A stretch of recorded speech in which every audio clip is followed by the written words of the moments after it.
is manifested in their day-to-day lives. A new day, a new testimony, a new week, a fresh testimony. Let them walk in the miraculous, from glory to glory, from power to power, from faith to faith, in the mighty name of Jesus. Holy Ghost, I pray that you set them on fire. You set them on fire. You set them on fire in the name of Jesus. John the Baptist says, I baptize you with water, but greater is he who is coming after me. He shall baptize you with the Holy Ghost and with the fire. I pray that you set them on fire even in these end times, in the name of Jesus. The fire to pursue you with the hunger, in the name of Jesus, with the zeal in your word and with the prayer in Jesus Christ's mighty name. Their salvation is sealed by the blood of Jesus and by the power of the Holy Ghost.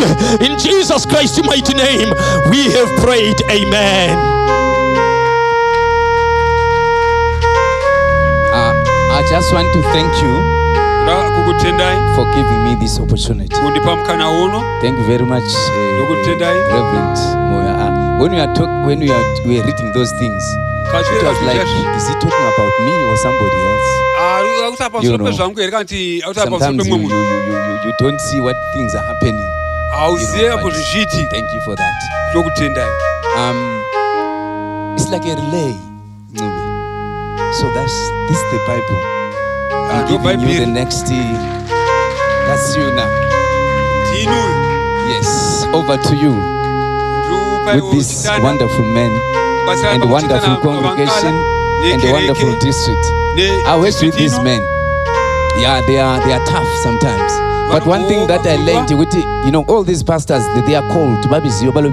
They might be something else sometimes, but they are called. When you are with them, you know that you will not hit the bottom rock. Thank you. God bless you.